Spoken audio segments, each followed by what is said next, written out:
παιδιά, καλώς ήρθατε σε άλλο ένα βίντεο μας.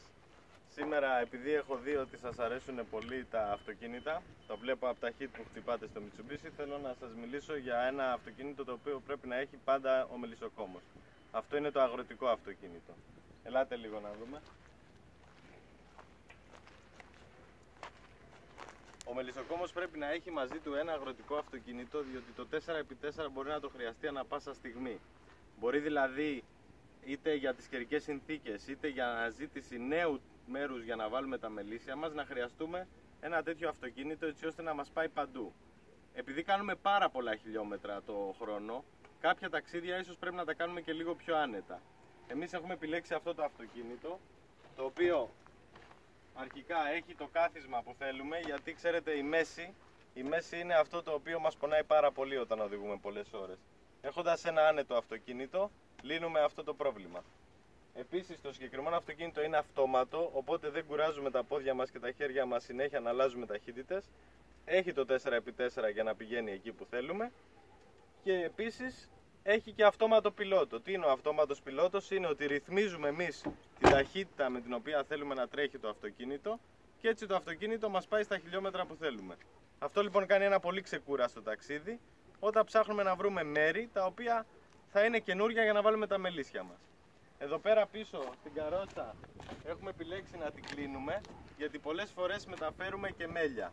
Όταν μεταφέρουμε μέλια, καλό είναι να μην βρέχονται. Άρα λοιπόν την κλείνουμε την καρότσα. Μπορεί να μεταφέρουμε τροφές για τα μελίσια μας και μεταφέροντας τις τροφές, επειδή είναι μέσα σε χάρτινα κυβότια, μπορεί από τη βροχή να βραχούν. Τα βάζουμε εδώ και έτσι κάνουμε τη δουλειά μας. Επίσης στην καρότσα εδώ πέρα έχουμε επιλέξει το αυτοκίνητο να έχει μια μισή καμπίνα. Έτσι, άρα έχουμε πολύ μεγαλύτερη καρότσα, που σημαίνει ότι μπορούμε να μεταφέρουμε πολλά πράγματα. Και επειδή στην Αθήνα δεν επιτρέπεται το πετρέλαιο, ή τουλάχιστον από το γύρο 5 και πίσω, το συγκεκριμένο είναι βενζίνη. Αυτό είναι στα κακά του, αλλά από την άλλη είμαστε νόμιμοι όταν κινούμαστε μέσα στην πόλη. Λοιπόν, να είστε καλά. Θα ανέβω προς τα πάνω να δείτε πώς ανεβαίνει και την ανηφόρα από εκεί.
Λοιπόν, αν σας αρέσουν τα βίντεο μας, γραφτείτε για άλλη μια φορά, γιατί έρχονται κι άλλα. Να είστε καλά παιδιά. Γεια σας.